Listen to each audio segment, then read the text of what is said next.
मध्य प्रदेश के व्यापम घोटाले के मामले में केंद्रीय मंत्री उमा भारती का भी नाम उछला है।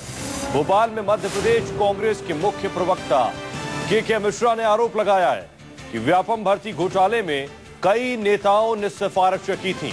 कांग्रेस ने उमा भारती का भी नाम उसी सिलसिले में लिया है। कांग्रेस ने दावा किया है कि उनके पास एसटीएफ के दस्तावेज हैं। आरोपों पर उमा का पक्ष अभी तक नहीं आया है। कुछ कागज पेश किए गए हैं और दावा किया है कि इन कागजों में जिन जिन नेताओं ने सिफारिशें की हैं उनके नाम लिखे हैं। इन नामों में मंत्री लक्ष्मीकांत शर्मा, उमा भारती के नाम हैं। इतना ही नहीं, शिवराज सिंह के पीए का नाम भी इस घोटाले में शुमार है। कहा जा रहा है कि कुछ और नाम भी इस लिस्ट में है। लेकिन बड़ी खबर यह कि केंद्रीय जल संसाधन मंत्री उमा भारती का नाम भी एमपी पीएमटी घोटाले में सामने आ रहा है।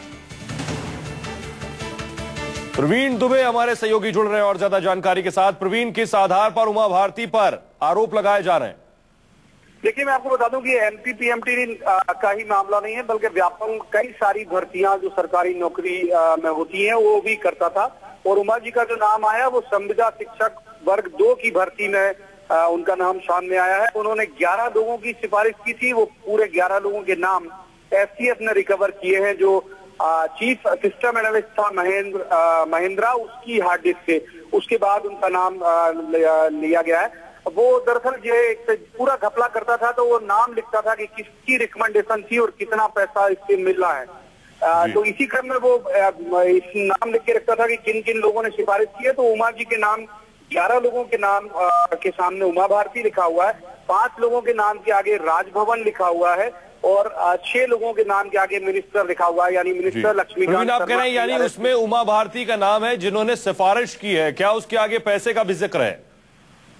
देखिए, इसमें पैसे का जिक्र नहीं है। उसमें NA लिखा हुआ है, यानी नॉट एप्लीकेबल। यानी जाहिर है कि सिर्फ सिफारिश में उन्होंने नियुक्ति कराई है उमा जी का। इसको पैसा नहीं मिला व्यापम को इस पूरे मामले को लेके। उसने पूरा खाता बना के रखा था कि किससे कितना पैसा मिला और किसने रिकमेंड किया। ये तमाम चीजें उसने अपने उसमें रख रखी थी।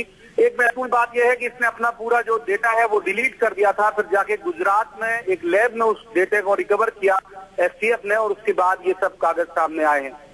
जी प्रवीण, क्या बीजेपी की तरफ से किसी तरह की प्रतिक्रिया है? उमा भारती की तरफ से कोई रिएक्शन? देखिए, जब ये 12 दिसंबर को सबसे पहली बार ये मामला सामने आया था, तो 12 दिसंबर को उमा भारती ने अपने बंगले में एक प्रेस कॉन्फ्रेंस की। न्यूज 24 ने उस खबर भी दिखाई थी वो वाली। तब उन्होंने कहा था कि मेरा इस मामले से कोई लेना देना नहीं है। और जो सूबे के डीजीपी हैं वो भी उमा भारती के बंगले पर पहुंचे और वहां तो उन्होंने सफाई दी कि एफआईआर में उमा भारती का नाम नहीं है।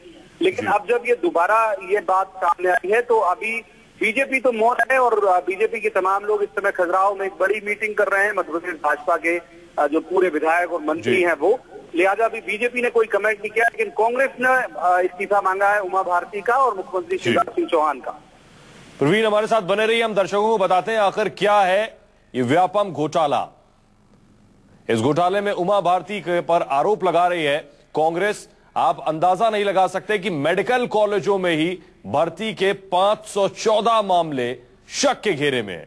सरकारी नौकरियों में भर्ती का फर्जीवाड़ा है। मेडिकल कॉलेजों में ही 514 मामले शक के घेरे में है। सरकारी नौकरियों में 1000 भर्तियों में गड़बड़ी की बात सामने आई थी। साल 2008 से 2010 तक परीक्षा में धांधली हुई। मेडिकल और इंजीनियरिंग कॉलेजों में दाखिले में फर्जीवाड़ा, सरकारी नौकरियों में भी फर्जीवाड़ा।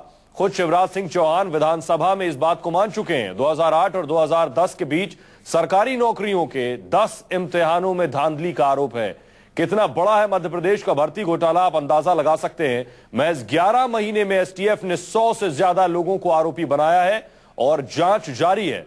मंत्री से लेकर अधिकारियों तक, प्रिंसिपल, छात्र और दलाल, एक के बाद एक गिरफ्तारियां हो रही है। लेकिन यह एक ऐसा नेटवर्क है जिसका और छोर अब भी नहीं मिल पा रहा है। यह मध्य प्रदेश का सबसे बड़ा घोटाला साबित हो सकता है।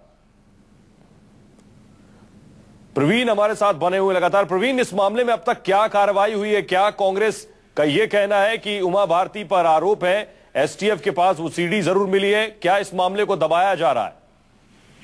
देखिए, अब इस मामले के दबाने की गुंजाइश तो बहुत कम है। और अगर मैं कहूं कि बहुत बड़ा फेरबदल मध्य प्रदेश में हो सकता है तो शायद गलत नहीं होगा, क्योंकि सीधे तार जो है अब वो जुड़ते दिख रहे हैं मुख्यमंत्री निवास पर। ये जो प्रेम कुमार के मामले में जो अभी नोटिस जारी किया एसटीएफ ने, वो कई जगह सीधे फोन मुख्यमंत्री के बंगले से किए गए।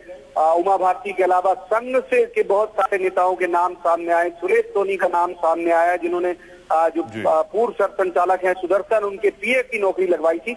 यानी बहुत सारे बीजेपी के, बहुत सारे आरएसएस के लोग और कई सारे अधिकारी इसको मिलकर अंजाम दे रहे थे। एक डीआईजी, जो रीवा के डीआईजी, वो अभी जेल में है इसी मामले में। सीएसपी ग्वालियर जेल में अभी तक लगभग 500 लोगों को अरेस्ट कर चुकी है एसटीएफ। और जो बड़े नाम है उनमें सिर्फ अभी लक्ष्मीकांत शर्मा ही जेल में है और बाकी लोग बाहर हैं।